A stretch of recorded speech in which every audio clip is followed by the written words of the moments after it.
പത്രോസ് 1:19. പ്രവാചകവാക്യവും അധികം സ്ഥിരമായിട്ട് നമുക്കുണ്ട്. നേരം വെളുക്കുകയും നിങ്ങളുടെ ഹൃദയങ്ങളിൽ ഉദയനക്ഷത്രം ഉദിക്കുകയും ചെയ്യുവോളം ഇരുണ്ട സ്ഥലത്ത് പ്രകാശിക്കുന്ന വിളക്ക് പോലെ അതിനെ കരുതിക്കൊണ്ടാൽ നന്ന്.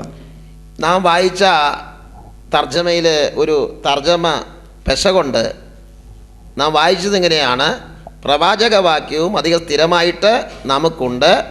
നേരം വെളുക്കുകയും നിങ്ങളുടെ ഹൃദയങ്ങളിൽ ഉദയനക്ഷത്രം ഉദിക്കുകയും ചെയ്യുവോളം ഇരുണ്ട സ്ഥലത്ത് പ്രകാശിക്കുന്ന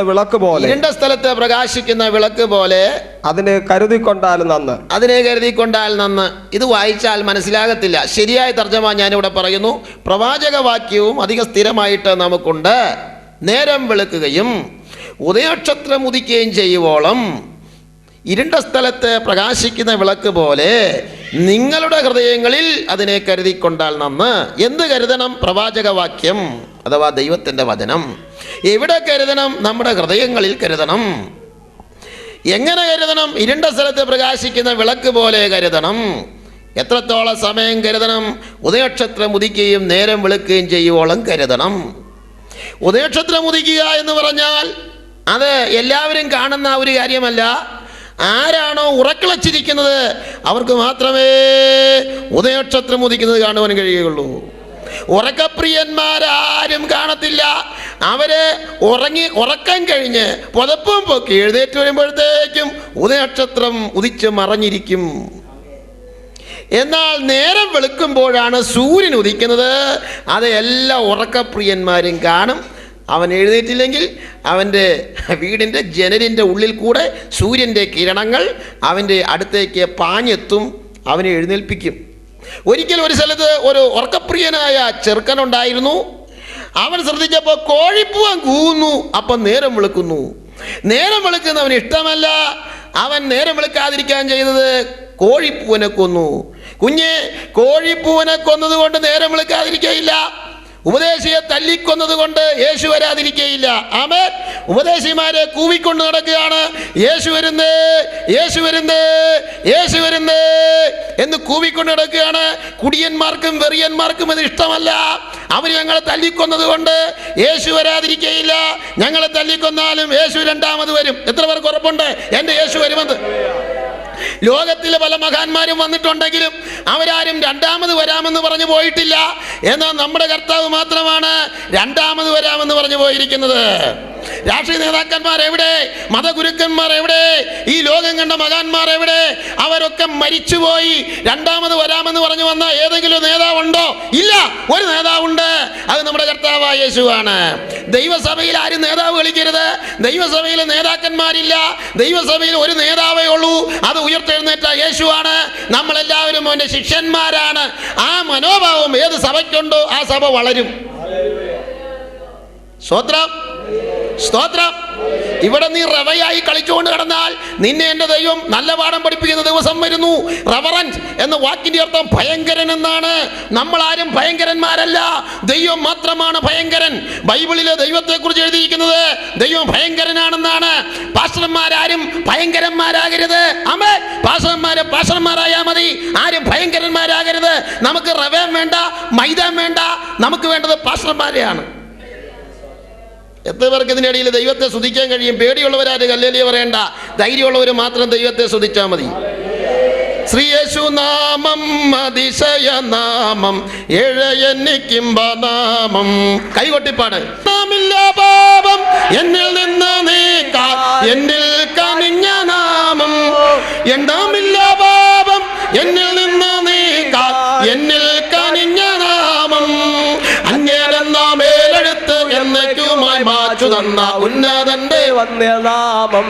ഓ, അന്യരെന്ന മേലെടുത്ത് എന്നേക്കുമായി മാച്ചു തന്ന ഉന്നതന്റെ വന്യനാമം. ആമേൻ. ശ്രീയേശു നാമം സരളജധാര ശരളജധര സാദ. ഓ, ശ്രീയേശു നാമം അതിശയ നാമം. ധഗജ ധഗജ ശാല ധമന ധഗുര ധഗദ ധഗല ധഗല ധഗദ ധമന ധഗുര സാദ ധഗജ ധഗല ധഗദ ധഗജ ധഗുല ധഗദ ധഗല ധഗല എല്ലാ പൈശാചിക പോരുകളും യേശുവിന്റെ നാമത്തിൽ അകന്നു മാറട്ടെ. ഇന്ന് രാത്രികാലം വിടുതൽ ഈ ദേശത്ത് നിന്ന് വിടുതലടിക്കുകയാണ്. ഈ ഹോൾ നിറയെ ആത്മാക്കൾ യേശുവിന്റെ നാമത്തിൽ കടന്നു വരട്ടെ.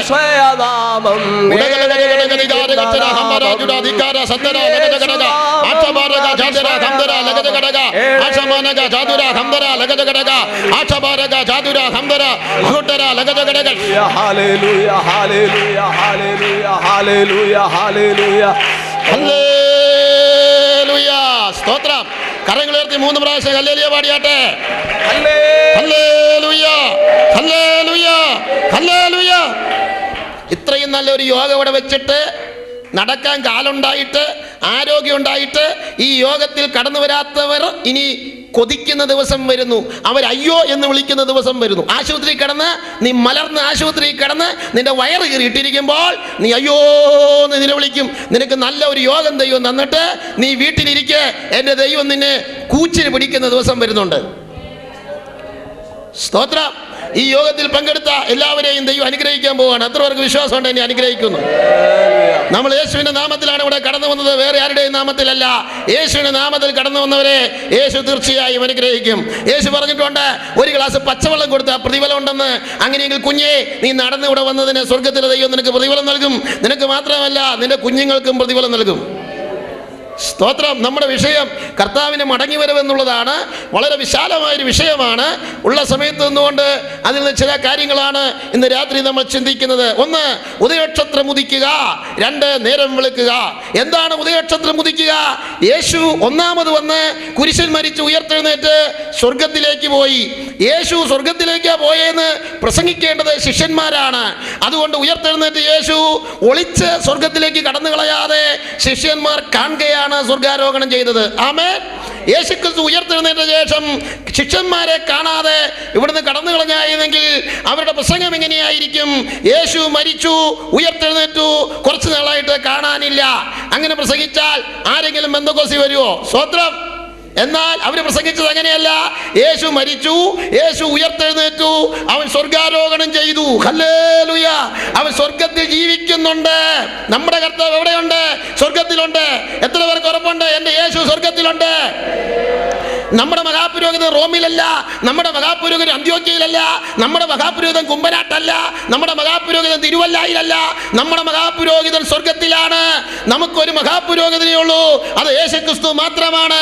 നമ്മളെല്ലാവരും പുരോഹിതന്മാരാണ്. സ്തോത്രം, സ്തോത്രം. കഴിഞ്ഞ ചില നാളുകളില് ചില പട്ടക്കാര് സ്നാനപ്പെട്ടു. അവര് ചിലര് വസ്ത്രം ഊരിയവരുണ്ട്, പൗരോഹിത്യ വസ്ത്രം ഊരി നല്ല വസ്ത്രം ധരിച്ചവരുണ്ട്. എന്നാൽ ചില പട്ടക്കാര് സ്നാനപ്പെട്ടിട്ട് പൗരോഹിത്യ വസ്ത്രം മുഴുവൻ ഊരാതെ കുറച്ചിട്ടുകൊണ്ട് കിടക്കുകയാണ്. അത് വളരെ മോശമാണ്. സ്തോത്രം. ഹല്ലേലൂയ. അവരുടെ വിശ്വാസികളെ പോലെയുള്ള വേഷമാണ് അവർ ധരിക്കേണ്ടിയിരുന്നത്. ഞങ്ങൾ നോക്ക്, ഞാൻ വെള്ള ഉടുപ്പും വെള്ള മുണ്ട് ഉടുത്തിരിക്കുന്നത് എനിക്ക് വെള്ള ഇഷ്ടമായതുകൊണ്ടാണ്. ഏത് ഡ്രസ്സ് വേണമെങ്കിലും ധരിക്കാം, യോഗ്യമായ വസ്ത്രം ധരിക്കണമെന്ന് മാത്രം. സ്തോത്രം. ഞാൻ ധരിച്ചതുപോലെയുള്ള വെള്ള ഉടുപ്പും വെള്ള മുണ്ടും ഇവിടെ ഇരിക്കുന്ന ഏത് സഹോദരന്മാർക്കും ധരിക്കാം. സ്തോത്രം. എന്നാൽ ആ സ്ഥാനപ്പെട്ട പ്രിയപ്പെട്ടു ധരിച്ചിരിക്കുന്ന കുപ്പായം ചിലര് ധരിച്ചാൽ അവർ സമ്മതിക്കത്തില്ല. വിശ്വാസി ധരിച്ചാൽ സമ്മതിക്കത്തില്ല. നമുക്ക് അങ്ങനെ പൗരോഹിത്യ വസ്ത്രമില്ല. നമുക്കൊരു മഹാപുരോഹിതനേ ഉള്ളൂ, അത് ഉയർത്തെഴുന്നേറ്റ യേശുവാണ്. നമ്മളെല്ലാവരും പുരോഹിതന്മാരാണ്. എത്ര പേർക്ക് വിശ്വാസമുണ്ട് എൻ്റെ യേശു സ്വർഗത്തിൽ ജീവിക്കുന്നു? സ്തോത്രം, സ്തോത്രം, സ്തോത്രം. ഒരിക്കൽ ഒരു കൊച്ച് പട്ടം പറപ്പിച്ചുകൊണ്ട് നിൽക്കുകയായിരുന്നു. അപ്പോൾ ഒരു വൃദ്ധൻ ആ വഴിയായി വന്നു. ആ കൊച്ച് ഇങ്ങനെ കൈ പിടിച്ചുകൊണ്ട് നിൽക്കുകയാണ്. ആ വയസ്സനായ മനുഷ്യൻ ചോദിച്ചു, മോനെ നീ എന്താണ് ഇങ്ങനെ പിടിച്ചുകൊണ്ട് നിൽക്കുന്നത്? പട്ടം പറപ്പിച്ച് ആരെങ്കിലും ഇവിടെ ഉണ്ടെങ്കിൽ കൈവക്ക.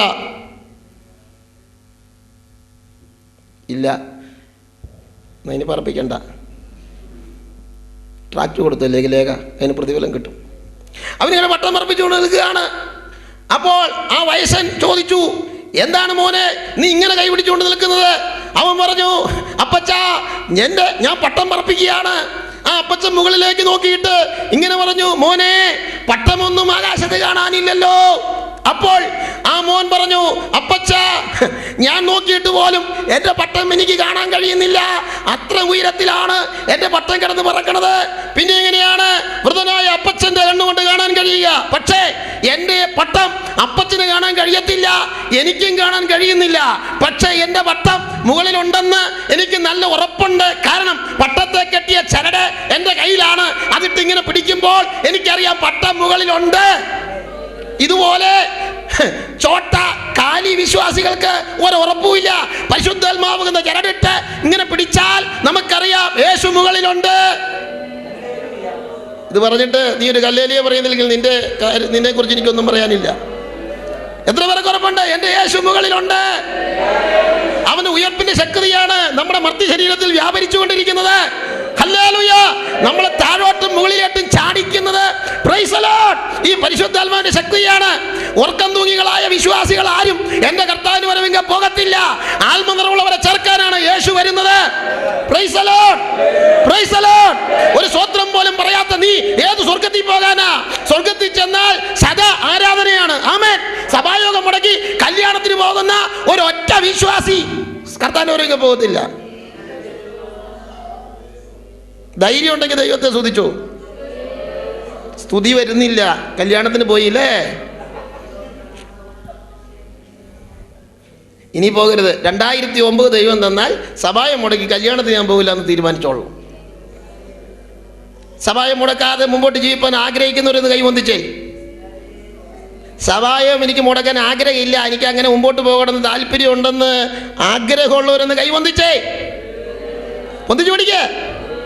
ആഗ്രഹമുണ്ട്, നിങ്ങളുടെ ആഗ്രഹത്തെ ദൈവം സാധിപ്പിക്കട്ടെ. സ്തോത്രം, സ്തോത്രം. അങ്ങനെ സ്വർഗാരോഹണം ചെയ്ത കർത്താവ് സ്വർഗത്തിൽ ഇപ്പോൾ പിതാവിന്റെ വലത്തുഭാഗത്തിരുന്ന് നമുക്ക് വേണ്ടി പക്ഷപാതം ചെയ്യുകയാണ്. യേശുവിടെ പക്ഷപാതം ചെയ്യുന്നത് പാപിക്ക് വേണ്ടിയല്ല. യേശുവിടെ പക്ഷപാതം ചെയ്യുന്നത് തന്നിൽ വിശ്വസിച്ചവർക്ക് വേണ്ടിയാണ് പക്ഷപാതം ചെയ്യുന്നത്. പാപിക്ക് വേണ്ടി പക്ഷപാതം ചെയ്യേണ്ടത് ഇവിടെ രക്ഷിക്കപ്പെട്ട ദൈവമക്കളായ നമ്മൾ പാപികൾക്ക് വേണ്ടി പക്ഷപാതം ചെയ്യണം. അവർ മാനസാന്തരപ്പെട്ട് ദൈവഭാഗത്തേക്ക് വരാൻ. യേശു ഇവിടെ പക്ഷപാതം ചെയ്യുന്നത് തന്നിൽ വിശ്വസിച്ചവർക്ക് വേണ്ടി അവൻ പക്ഷപാതം ചെയ്യുകയാണ്. അതുകൊണ്ട് നമുക്ക് വേണ്ടി എന്നും പ്രാർത്ഥിക്കുന്ന ഒരു ദൈവമുള്ളതിനാൽ, ഒരു കർത്താവുള്ളതിനാൽ ഞാൻ ദൈവത്തിന് സ്തോത്രം ചെയ്യുന്നു. ഒരു മഹാപുരോഹിതനുള്ളതിനാൽ ഞാൻ ദൈവത്തെ സ്തുതിക്കുന്നു. അവൻ പറഞ്ഞിട്ടുണ്ട്, അവൻ രണ്ടാമത് വരാമെന്ന്. അനേക വിശുദ്ധന്മാര് അവൻ്റെ വരവ് കാത്തിരുന്ന് കാണാൻ കഴിയാതെ മരിച്ച് അക്കരെ നാട്ടിലേക്ക് പ്രവേശിച്ചു. നമ്മൾ കാത്തിരിക്കുകയാണ്. അത് യേശു നമ്മുടെ തലമുറയിൽ വരും. ഞാൻ പൂർണ്ണമായി വിശ്വസിക്കുന്നത് യേശു എൻ്റെ തലമുറയിൽ വരും. ആമേൻ. 2008 വരുമെന്ന് വിചാരിച്ചിരുന്നു, ഇതുവരെയും വന്നില്ല. എങ്കിലും വരുവാനുള്ളവൻ വരും, താമസിക്കുകയുമില്ല. സ്വർഗാരോഹണം ചെയ്ത കർത്താവ് ഇനി രണ്ടാമത് വരും. അവന് രണ്ടാം വരവിന് 2 പതനങ്ങൾ, 2 ഘട്ടങ്ങളുണ്ട്. അതിൽ ഒന്നാം ഘട്ടത്തിൽ യേശു മധ്യാകാശം വരെ വരും. രണ്ടാം ഘട്ടത്തിൽ യേശു ഭൂമിയിലേക്ക് വരും. ആ ഒന്നാം ഘട്ടത്തിൽ മധ്യാകാശത്തിൽ വരുന്നതാണ് ഉദയനക്ഷത്രം ഉദിക്കുക എന്ന് വെച്ച രഹസ്യവരവ്. അത് കഴിഞ്ഞ് 7 വർഷം ഇവിടെ അന്തിക്രിസ്തു ഈ ലോകത്തെ വാഴും. അത് കഴിയുമ്പോൾ യേശു ക്രിസ്തു ഭൂമിയിലേക്ക് പരസ്യമായി വരും. അതാണ് നേരം വെളുക്കുക, സൂര്യൻ ഉദിക്കുക, നീതിயின் സൂര്യനായി കർത്താവ് വരും. അതുകൊണ്ട് ഉറക്കപ്രിയന്മാർ ഉദയനക്ഷത്രം കാണുകയില്ല. അവര് ഉറങ്ങി എഴുന്നേറ്റ് വീഴുമ്പോഴത്തേക്കും ഉദയനക്ഷത്രം പോയിരിക്കും. ഇതുപോലെ ആത്മീകമായി ഉറങ്ങുന്ന ആരും കർത്താവിൻ്റെ രഹസ്യവരവ് അറിയുകയോ ഇല്ല, അവരോട്ട് പോകുകയോ ഇല്ല. പോകാത്ത ബന്ധക്കോസുകാർ വല്ലവരും ഉണ്ടെങ്കിൽ പിറ്റേ ഞായറാഴ്ച അവർ ബൈബിൾ എടുത്തുകൊണ്ട് സഭായോഗത്തിൽ വരും. മറ്റേ പാസ്റ്ററും ഉണർന്നിരുന്ന വിശ്വാസികളും കാണത്തില്ല. സ്വോത്രം. ഡ്രം കാണും, മേശ കാണും, സ്വോത്രാഴ്ച പാത്രവും കാണും. അവർക്ക് സ്വോത്രാഴ്ച ഇട്ടിട്ട് വേണമെങ്കിൽ പോകാം. പക്ഷെ ഒരു മെച്ചവും ഇല്ല. കുഞ്ഞ് സ്വോത്രം പറഞ്ഞ് കല്യാണിയെ പറഞ്ഞ് നീ നടന്നിട്ട് കർത്താവിന് വരുമെങ്കിൽ പോയില്ലെങ്കിൽ നാട്ടുകാര് പഴത്തൊലി വാരി നിന്നെ എറിയും.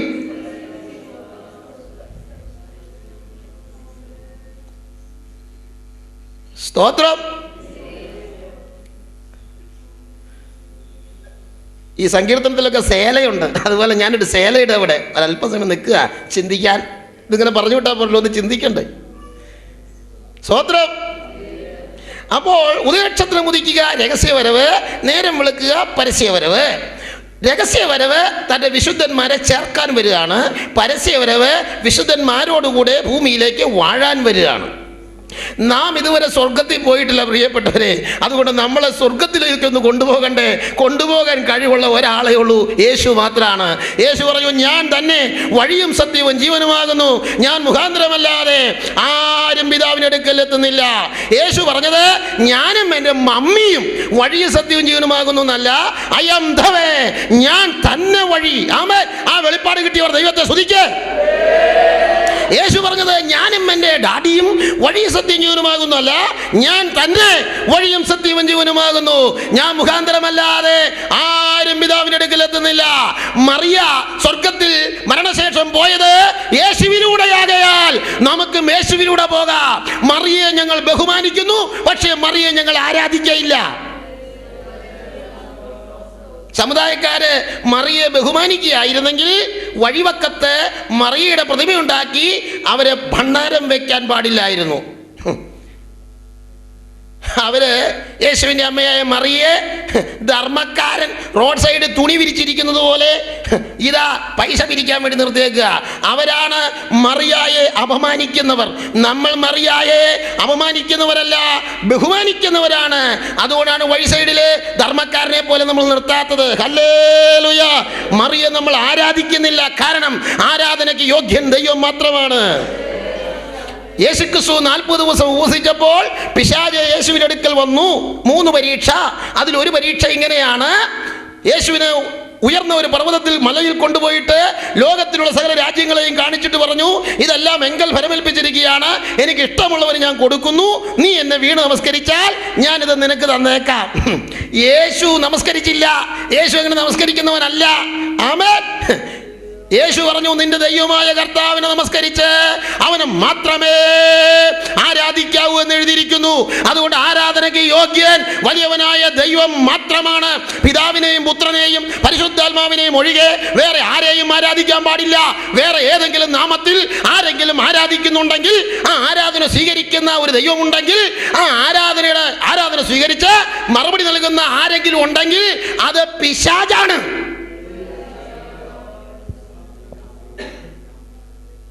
സന്തോഷമുള്ളവർ ദൈവത്തെ സ്തുതിച്ചാട്ടെ. ഉറക്കെ സ്തുതിക്ക്. അന്ത്യന്യായവിധി നാളിൽ ഈ പിശാചുക്കളെ ആരാധിച്ച മനുഷ്യരെയെല്ലാം ദൈവം കൊണ്ടുവന്ന് നിർത്തും. എന്നിട്ട് ദൈവം ദൈവമായി സിംഹാസനത്തിലിരുന്നു കൊണ്ട് ചോദിക്കുന്ന ഒരു ചോദ്യമുണ്ട് പിശാചുക്കളോട്. അവർ ഇവിടെ അറിയപ്പെട്ടത് ദേവന്മാർ എന്നാണ്. അവരോട് ചോദിക്കും, നമ്മുടെ കർത്താവ്, ദേവന്മാരെ, നിങ്ങൾ വാസ്തവമായി നീതി പ്രസ്താവിക്കുന്നുവോ? അപ്പോൾ ഒരു പിശാച് വിറച്ചു കൊണ്ടുവന്ന് യേശുവിന്റെ മുൻപിൽ മുട്ടുകുത്തും.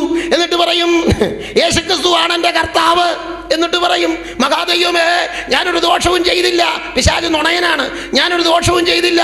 ആ നിൽക്കുന്ന വ്യക്തിയുണ്ടല്ലോ, ആ വൃദ്ധൻ, ഞാൻ എൻ്റെ ഭാവനയിൽ പറയാണ്, അവൻ എൻ്റെ മുൻപിൽ കൊണ്ടുവന്ന് നാളികേരം എറിഞ്ഞു പൊട്ടിച്ചു. ഞാൻ ഒരു സ്പൂൺ നാളികേരം വെള്ളം കുടിച്ചില്ല, ഒരു നാളികേരം കൊത്തുപോലും ഞാൻ തിന്നില്ല. ദാ അപ്പുറം നിൽക്കുന്നവനുണ്ടല്ലോ, എല്ലാം പെറുക്കിയെടുത്തുകൊണ്ട് പോയി.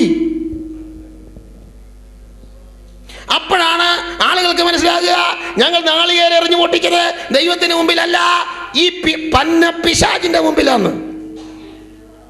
സ്വത്രം സ്വത്രം. ദൈവം നമ്മുടെ കണ്ണു തുറന്ന് ദൈവകൃപയിലേക്ക് കൊണ്ടുവന്നതിനാൽ ഞാൻ ദൈവത്തിന് സ്തോത്രം ചെയ്യുന്നു. ഹല്ലേലൂയ. ഈ വെളിപ്പാട് കിട്ടി ആരും പിന്നെ അന്യ ദൈവങ്ങളെ സേവിക്കാൻ പോകത്തില്ല.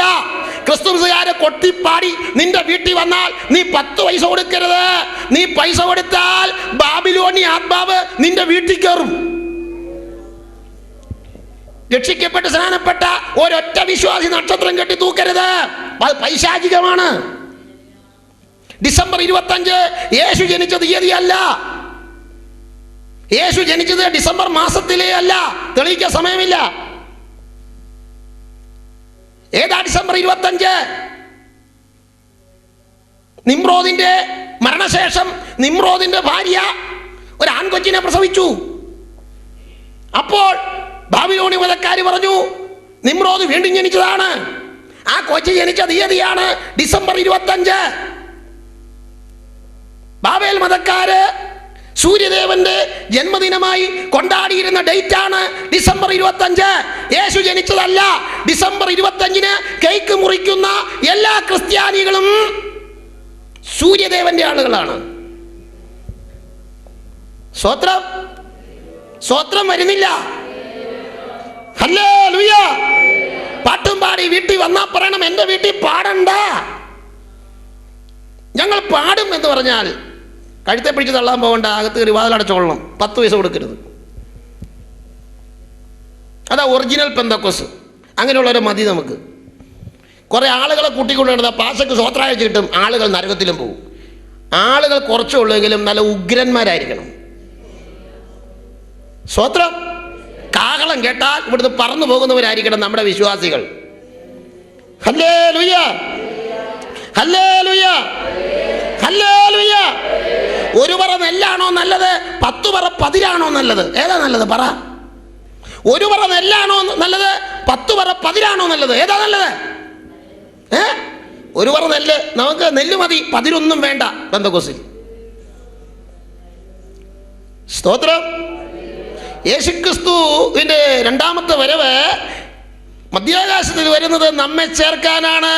അത് രഹസ്യമായി വരും. ആമേൻ. സ്തോത്രം. എന്താണ് കർത്താവിന്റെ വരവ്? കർത്താവിന് നമ്മോടുള്ളതായ വാഗ്ദത്തങ്ങളിൽ ഒന്നാമത്തെ വാഗ്ദത്തവും ഏറ്റവും വലിയ വാഗ്ദത്തവുമാണ് അവൻ രണ്ടാമത് വരുമെന്നുള്ളത്. അതിനുവേണ്ടി നമ്മൾ കാത്തിരിക്കുകയാണ്. എന്താണ് കർത്താവിന്റെ വരവ്? Price the Lord.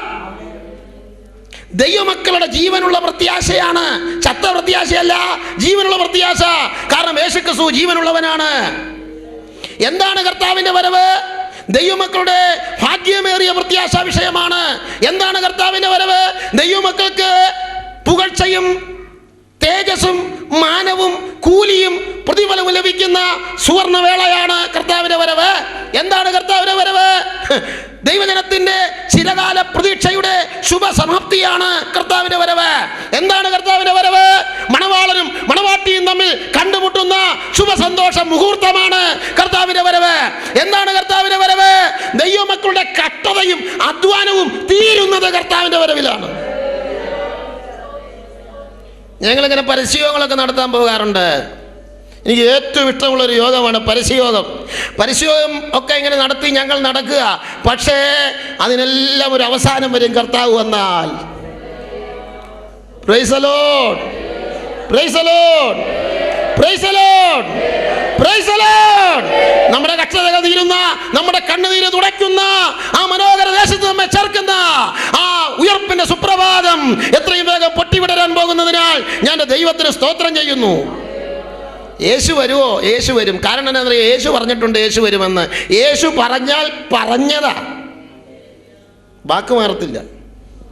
ഇന്നത്തെ ചില ആളുകളൊക്കെ വാക്ക് മാറും, പക്ഷെ യേശു വാക്ക് മാറാത്തവനാണ്. സത്യം ചെയ്തിട്ടും ഛേദം വന്നാലും മാറാത്തവനാണ് നമ്മുടെ കർത്താവ്. ആമേൻ.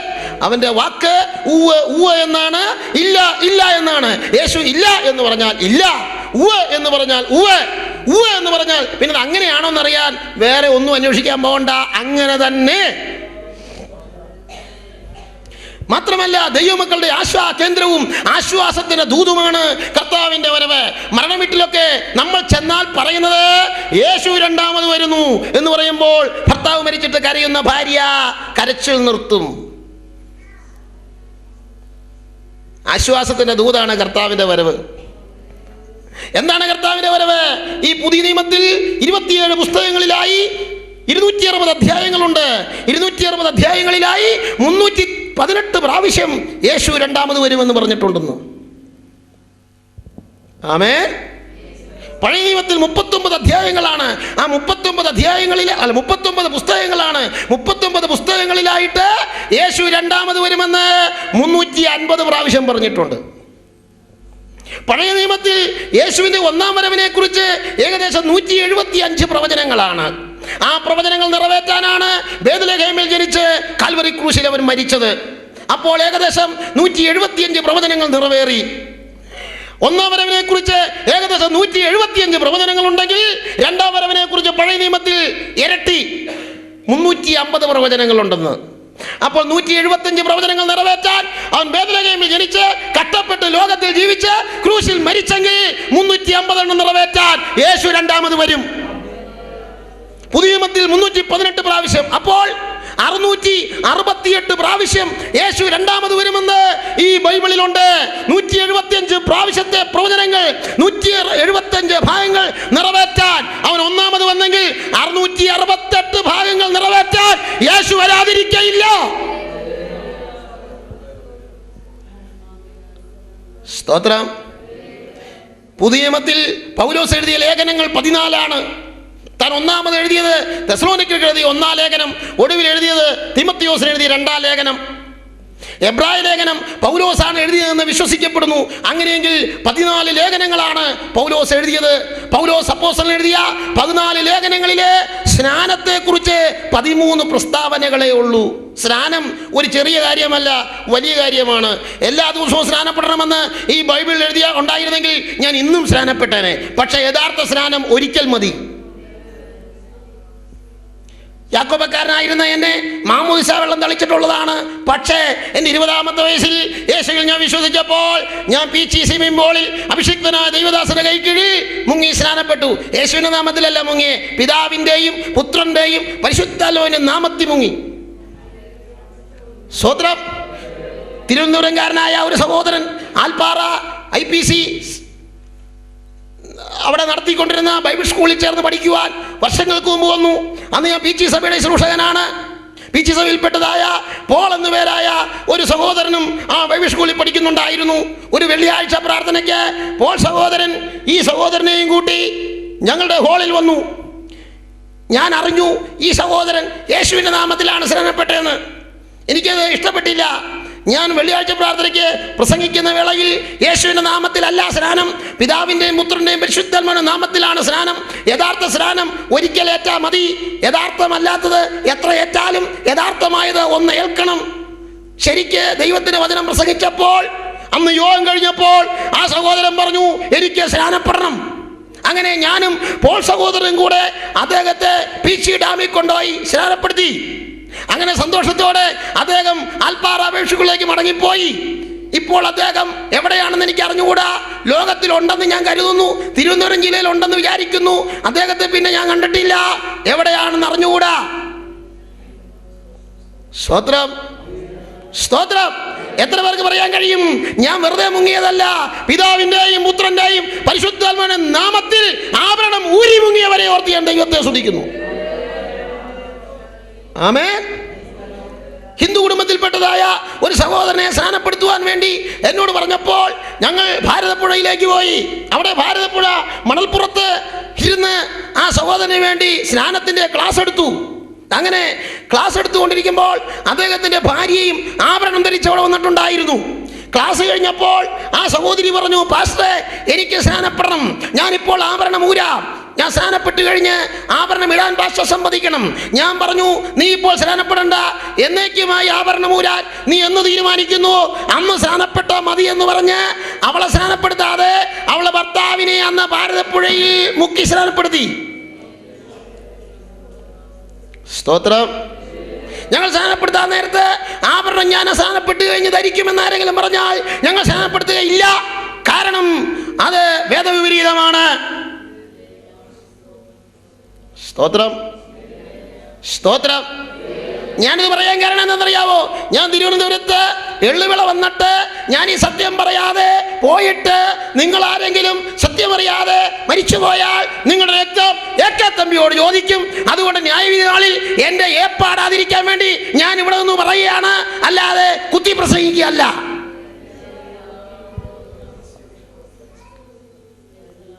സ്തോത്രം, സ്തോത്രം, സ്തോത്രം. അതുകൊണ്ട് ഞങ്ങൾ ആഗ്രഹിക്കുന്നത് ഞങ്ങളുടെ ശബ്ദം കേൾക്കുന്ന ഒരെണ്ണം നരകത്തിൽ പോകരുത്, എല്ലാവരും സ്വർഗത്തിലെത്തണം. Hallelujah, hallelujah, hallelujah. ഇവിടെ നിങ്ങൾക്ക് നല്ലൊരു പാസ്റ്റർ ദൈവം തന്നിട്ടുണ്ട്. പല കൺവെൻഷൻ പ്രസംഗകരും ഉണ്ട്. ചിലര് നല്ല ആളുകളാണ്. ചില ആളുകൾ സത്യം ശരിക്ക് പറയൂല, സ്നാനം പ്രസംഗിക്കൂല, ആഭരണം ഊരണമെന്ന് പറയില്ല. ഇവൻ പിന്നെ എന്താ പ്രസംഗിക്കാനായി നടക്കണേ? സ്വത്രം. നമ്മളെ ദൈവം വിളിച്ചത് ഭാഗിക സുവിശേഷം പ്രസംഗിക്കാനല്ല, പൂർണ്ണ സുവിശേഷം പ്രസംഗിക്കാനാണ്. സ്നാനമില്ലാത്ത സുവിശേഷം ഭാഗിക സുവിശേഷമാണ്, സ്നാനമുള്ള സുവിശേഷമാണ് പൂർണ്ണ സുവിശേഷം. സ്നാനത്തെക്കുറിച്ച് പൗലോസ് 13 പ്രാവശ്യമാണ് തൻ്റെ 14 ലേഖനങ്ങളായിട്ട് എഴുതിയിരിക്കുന്നത്. അത് പ്രധാനപ്പെട്ട ഒരു വിഷയമാണ്. എന്നിട്ട് പോലും 13 പ്രാവശ്യമേ എഴുതിയുള്ളൂ. എന്നാൽ യേശു രണ്ടാമത് വരുമെന്ന് പൗലോസ് 50 പ്രാവശ്യം എഴുതി. എന്താ അത് കൂടുതൽ എഴുതാൻ കാരണം എന്ന് ചോദിച്ചാൽ, ഈ സ്നാനപ്പെട്ടതിനൊക്കെ വല്ല പ്രതിഫലവും കിട്ടണമെങ്കിൽ കർത്താവ് വരണ്ടേ? ആമേൻ. പൗലോസ് എഴുതി കൊരിന്ത്യർക്ക്, ഞങ്ങൾ ഈ ആയുസ്സിൽ മാത്രം ക്രിസ്തുവിൽ പ്രത്യാശ വെച്ചിരിക്കുന്നുവെങ്കിൽ സകല മനുഷ്യരിലും മനുഷ്യന്മാരത്രേ. മരണത്തോടെ നമ്മുടെ ജീവിതം അവസാനിക്കുമെങ്കിൽ നമ്മേക്കാൾ മിടുക്കന്മാര് കള്ളുകുടിയന്മാരാണ്. പക്ഷേ മരണത്തോടെ ജീവിതം അവസാനിക്കുന്നില്ല. നമുക്ക് അപ്പുറത്ത് ഒരു നല്ല കാലമുണ്ട്. അവൾ ഭാവി കാലം ഓർത്ത് പുഞ്ചിരിടുന്നു. അമ്മച്ചി കൈകൊട്ടി ദൈവത്തെ ആരാധിച്ചു. അമ്മച്ചിക്ക് ഒരു ഭാവി കാലമുണ്ട്. സ്തോത്രം, സ്തോത്രം. യേശുക്രിസ്തു ശിഷ്യന്മാരെ ഒരു പ്രാർത്ഥന പഠിപ്പിച്ചു. അതിലൊരു വാചകം എങ്ങനെയാണ്? നിന്റെ രാജ്യം വരണമേ. നിന്റെ രാജ്യം വരണമെങ്കിൽ, ദൈവത്തിന്റെ രാജ്യം വരണമെങ്കിൽ രാജാവ് വരാതെ സാധ്യമല്ലല്ലോ. ചില ആളുകൾ പ്രാർത്ഥിക്കും, നിന്റെ രാജ്യം വരണമേ, മുറുക്കാമുറുക്കി തുപ്പിക്കളഞ്ഞ് കുലുക്കുഴിഞ്ഞിട്ട് പ്രാർത്ഥിക്കുക, നിന്റെ രാജ്യം വരണമേ. ഈ അച്ചായൻ അറിഞ്ഞുകൂടാ ദൈവത്തിന്റെ രാജ്യം വന്നാൽ പിന്നെ മുറുക്കാങ്കട ഭൂമി കാണില്ല എന്ന് അറിഞ്ഞുകൂടാ. വിവരം അറിയാതെ പ്രാർത്ഥിക്കുക. അച്ചായനെ വിളിച്ചിട്ട് മാറ്റിക്കൊണ്ടുപോയി പറഞ്ഞു, അച്ചായൻ എന്നാ പ്രാർത്ഥിച്ച്? നിന്റെ രാജ്യം വരണമേ എന്നല്ലേ?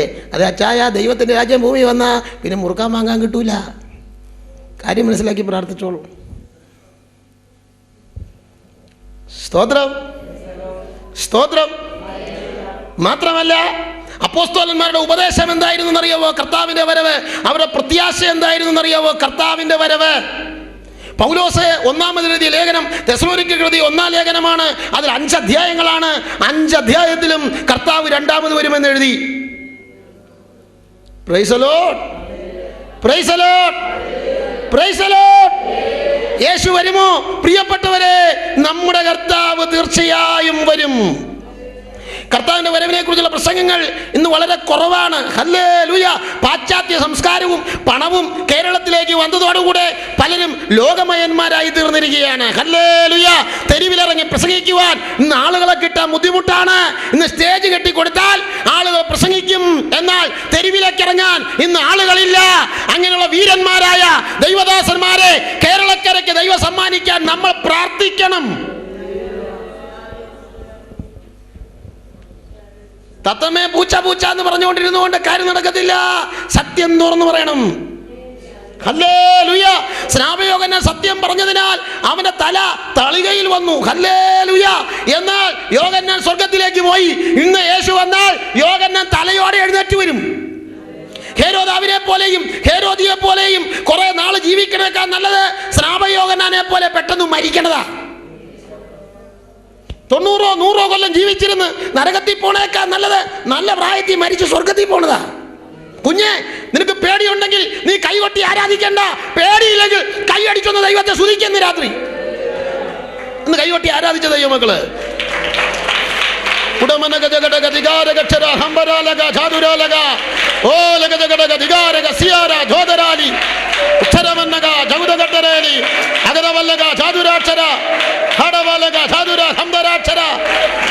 സത്യത്തിനെതിരെ നിൽക്കുന്നതായ എല്ലാ വ്യാപാരങ്ങളും യേശുവിന്റെ നാമത്തിൽ മാറിപ്പോകട്ടെ എന്ന് രാത്രി.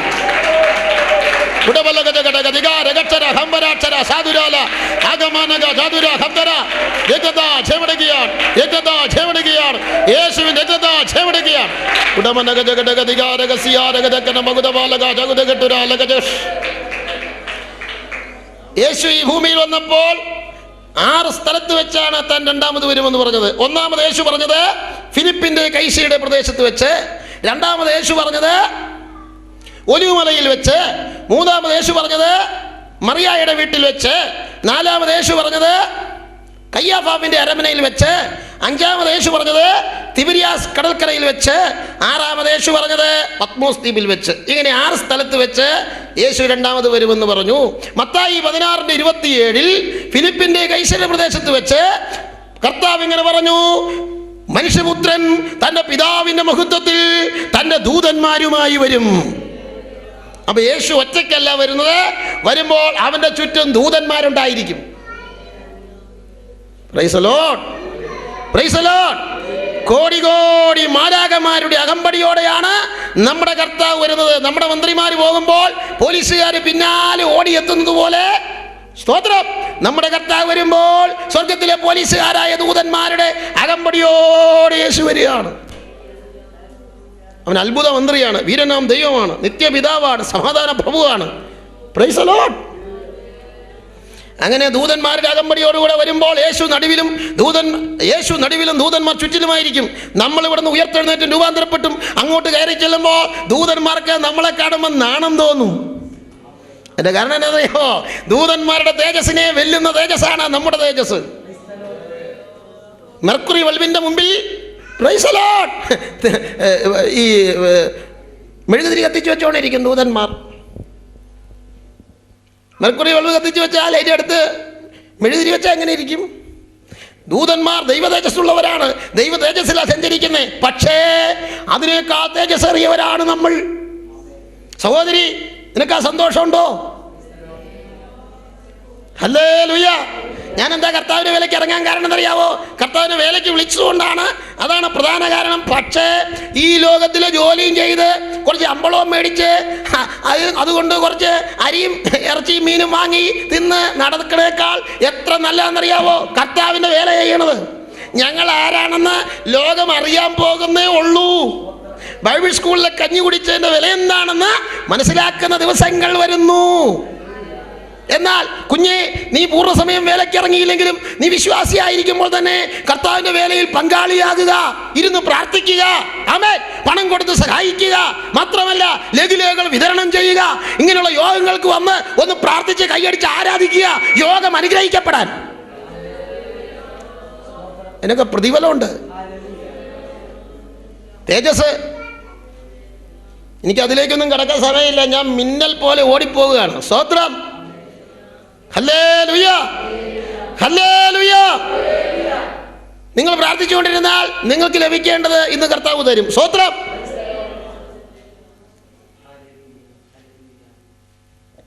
മാത്രമല്ല യേശുക്രിസ്തു ഒലിവുമലയിൽ വെച്ച് പറഞ്ഞു, മത്തായി 24:37, യേശു ഇങ്ങനെയാ പറഞ്ഞത്, നോഹയുടെ കാലം പോലെ തന്നെ മനുഷ്യപുത്രന്റെ വരവും ആകും. യേശുക്രിസ്തു വരുമ്പോൾ നോഹയുടെ കാലം പോലെ ആയിരിക്കും ലോകം. നോഹയുടെ കാലത്ത് എന്തായിരുന്നു എന്നറിയാവോ? അവർ വിവാഹം കഴിച്ചും വിവാഹത്തിന് കൊടുത്തും വിറ്റും നട്ടും പണതും പോന്നു. ജലപ്രളയം വന്ന് എല്ലാവരെയും മുക്കിക്കളയുവോളം അവർ അറിഞ്ഞില്ല. ഇന്നും അതാ നടക്കുന്നത്. വിവാഹം കഴിച്ചും വിവാഹത്തിന് കൊടുത്തും, വിവാഹത്തിന് ബ്രോക്കർമാർക്ക് ലൈസൻസ് കൊടുക്കുന്ന കാലം അത്. ഇതുപോലൊരു കാലം എന്നുണ്ടായിട്ടുണ്ട്. ബ്രോക്കർ എന്ന് പറഞ്ഞാൽ മനസ്സിലായി? എവിടെ നിന്ന് പറയാ? കല്യാണത്തിന് ഇട നിൽക്കുന്ന ആളുടെ പേരെന്താ? ഉറക്കെ പറ. ബ്രോക്കർ. ലൈസൻസ് ഉള്ള ബ്രോക്കർക്ക് ഒരു വീതം കൂടെ കൊടുക്കണം. ഒരു വർഷം നല്ല കല്യാണം ഒരു 5 എണ്ണം നടത്തിയാൽ അവന് ജീവിക്കാം. ബ്രോക്കർ. ഇത് ഏത് യുഗത്തിലാ? നമ്മുടെ കാലഘട്ടത്തിലല്ലേ ഇതുണ്ടായേ? ഇന്നത്തെ പോലെ കല്യാണം ഏത് കാലത്ത് നടന്നിട്ടുണ്ട്? സ്വത്രം. ഇന്ന് ഓഡിറ്റോറിയത്തിലേക്ക് വിളിക്കും, അവിടെ ചെന്നു ഒരു ഒറ്റ ബിരിയാണി, അത് കഴിഞ്ഞ് വീട്ടിൽ പോകാം. വീട്ടിലൊന്നും അല്ല പരിപാടി, വീട്ടിലേക്കൊന്നും പോകണ്ട. അവിടെ ചെന്ന് കല്യാണം കൂടി സദ്യ കഴിച്ച് വീട്ടിൽ പോകാം. അത് അന്നത്തെ കല്യാണം. മാത്രമല്ല വിറ്റും നട്ടും പണതും പോന്നു. ഇന്നത്തെ പോലെ ബിസിനസ് നടക്കുന്ന ഒരു കാലമുണ്ടോ? നട്ടും പണതും പോന്നു. ഇത് എന്തോ നടല. റബ്ബർ നട്ടു, റബ്ബർ നല്ല വിലയായിരുന്നു, ഇപ്പോൾ വില കുറഞ്ഞു. ഇത് വില കുറഞ്ഞാൽ എന്തിനു കൊള്ളാം? തോരൻ ഉണ്ടാക്കാൻ പറ്റുമോ? തോരൻ. റബ്ബർ അരിഞ്ഞ് ഒരു തോരൻ എന്നാണ് അവിടെ പറയുക. റബ്ബർ നുറുക്കി ഒരു കറി, അല്ലെങ്കിൽ അച്ചായന് കിടക്കാൻ ഒരു 4 റബ്ബർ മെത്തയ്ക്ക് പകരം. ഇത് എന്തിനു കൊള്ളാം ഈ സാധനം വില കുറഞ്ഞാൽ? മഴക്കാലത്ത് കുടയ്ക്ക് വരും ചൂടിക്കൊണ്ട് നടക്കാൻ പറ്റുമോ? ഇത് വില കുറഞ്ഞാൽ എന്തിനു കൊള്ളാം? കപ്പ നടുന്ന വളപ്പില് മാവും പ്ലാവും ഉണ്ടായിരുന്ന പറമ്പിൽ അതൊക്കെ വെട്ടിക്കളഞ്ഞിട്ട് റബ്ബർ നട്ടു. ആദ്യകാലത്തെ രാജാക്കന്മാര് റോഡിന് 2 സൈഡില് വച്ചു പിടിപ്പിച്ചത് മാവ്, പ്ലാവ്, കോൽപ്പുളി. അതുകൊണ്ട് യാത്രക്കാർക്ക് മാങ്ങ തിന്നാം, തണലുണ്ട്. ചക്ക തിന്നാം, തണലുണ്ട്. ഇന്നത്തെ ഗവൺമെന്റ് വെച്ചു പിടിപ്പിച്ചിരിക്കുന്നത് ഒരു നെല്ലിക്ക പോലും ഇല്ലാത്ത മരങ്ങളാണ്. കാലം പോയ പോക്ക് നോക്കിയ വിവരദോഷികൾ. ആ നാശകയുടെ 2 സൈഡിൽ 3 മാവ് അങ്ങോട്ട് വെച്ച് പിടിപ്പിച്ചിരുന്നെങ്കിൽ മാങ്ങ എന്തോരം കിട്ടിയനെ. ഞാൻ പറയുന്നത് ശരിയാണെങ്കിലും ഹല്ലേലൂയ പറഞ്ഞാൽ മതി. നമ്മുടെ ഭരണാധിപന്മാർക്ക് വേണ്ടി പ്രാർത്ഥിക്കണം, അവരൊക്കെ ഇനി 3 മാവ് വയ്ക്കാൻ. സ്തോത്രം. വിറ്റും നട്ടും പടതും പോന്നു. ഇന്നത്തെ പോലെ പണി എന്ന് നടക്കുന്നു? ഇന്നത്തെ പോലെ കെട്ടിടപ്പണി നടന്ന ഒരു കാലമുണ്ടോ? പണി തന്നെ പണി. ഇന്ന് ആളുകൾക്ക് പണി കഴിഞ്ഞിട്ട് യോഗത്തിന് പോകാൻ പോലും സമയമില്ല. വളരെ തിരക്ക്, എല്ലാവർക്കും പണി. പാസ്റ്റർമാർക്ക് വരെ പകുതി പാസ്റ്റർ പകുതി പണി. ഗൾഫിൽ അമേരിക്കയിലൊക്കെ പാസ്റ്റർ മുഴുവൻ പാസ്റ്റർ അല്ല, പകുതി പണി പകുതി പാസ്റ്റർ. ഇവിടെ മുഴുവൻ പാസ്റ്റർ, അമേരിക്ക ചെന്ന പകുതി പാസ്റ്റർ. ഇത് എല്ലാവർക്കും ഒന്നും പറയാൻ പറ്റില്ല പ്രിയപ്പെട്ടവരെ. ഞങ്ങളെ പോലുള്ളവർക്ക് ഇതൊക്കെ പറയാൻ പറ്റുള്ളൂ. സ്വതന്ത്രം പറയാമോ? ജീവിതത്തിൽ ഇല്ലാത്തതൊന്നും പറയാൻ പറ്റില്ലല്ലോ. ഹല്ലേലൂയ. ജീവിതത്തില്ലെങ്കിൽ സ്റ്റേജ് വരുമ്പോൾ വിഴുങ്ങേണ്ടി വരും, ഉണ്ട വിഴുങ്ങണം, വിഴുങ്ങേണ്ടി വരും. സ്വതന്ത്രം. എന്നാൽ ജീവിതത്തിലുള്ളവർക്ക് ഇതെല്ലാം തുറന്നു പറയാം. ഹല്ലേലൂയ. ദൈവമക്കൾ കരങ്ങളടിച്ച് സന്തോഷമാണ് ദൈവത്തെ സ്തുതിക്കേ. നല്ല കാലം ദൈവം തരട്ടെ. നമ്മുടെ പാസ്റ്റർമാരുടെ കണ്ണു തുറക്കട്ടെ.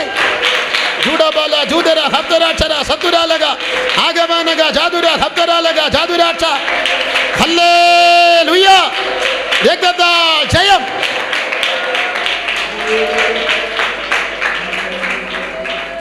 എന്നോട് സണ്ണി എന്ന് പേരായ ഒരു സഹോദരൻ പറഞ്ഞു, പാസ്റ്ററെ സൗദി അറേബ്യക്ക് കൊണ്ടുപോകാം.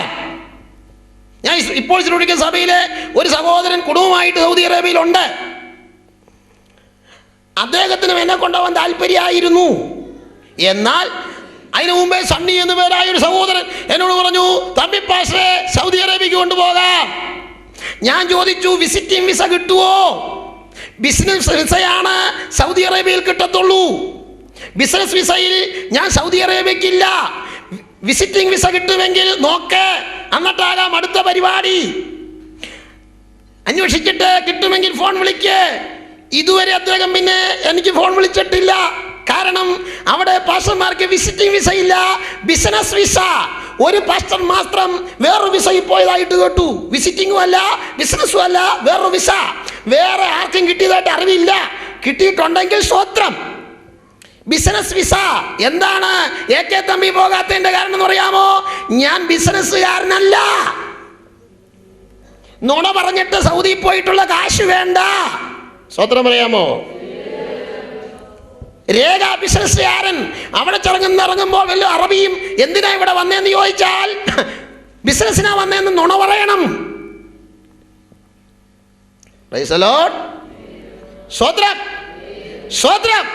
ദൈവമക്കളെ, കേരളത്തിൽ ജീവിക്കുന്നവർക്ക് കാശ് കേരളത്തിൽ ദൈവം തരും. ആമേൻ. ദൈവം അയച്ചിട്ടൊരു മനുഷ്യൻ വന്നു, അവന് യോഹന്നാൻ എന്നു പേർ. ദൈവം അയച്ചാൽ നമ്മൾ പോയാ മതി, കാശുണ്ടാക്കാൻ പോകണ്ട.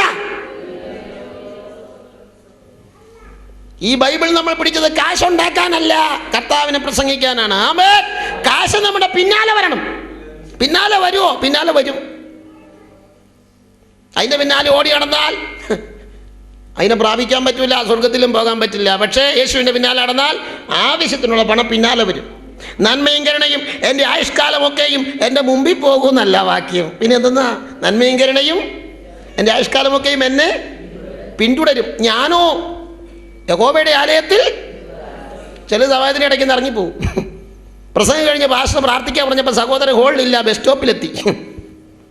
അങ്ങനെയല്ല, ഞാനോ യഹോവയുടെ ആലയത്തിൽ പറ ദീർഘകാലം വസിക്കും. അതെ, യഹോവയെ നിന്റെ ജീവിതത്തിൽ 1-ാം സ്ഥാനം നീ കൊടുക്കുമെങ്കിൽ നന്മയും കരുണയും നിന്റെ ആയുഷ്കാലമൊക്കെ നിന്നെ പിന്തുടരും. 2007 മാത്രമല്ല, 2008 മാത്രമല്ല, 2009 തന്നാൽ നിന്റെ ആവശ്യങ്ങൾ ദൈവം നടത്തി തരും.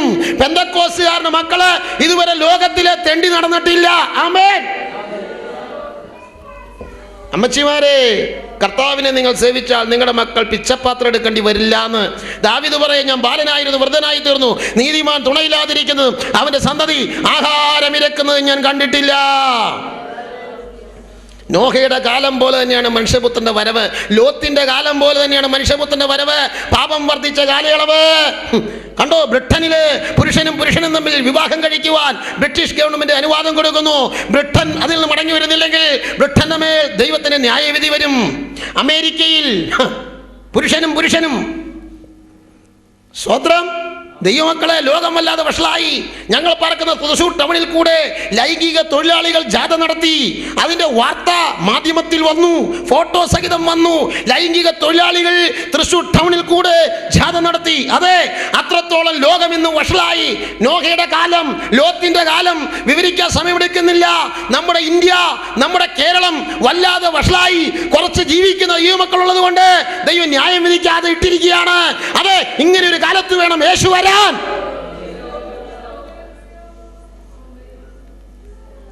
യോഹന്നാൻ 14:1 പെസഹാനന്തര പ്രഭാഷണത്തിൽ യേശു പറഞ്ഞു, യേശു വരുമെന്ന്.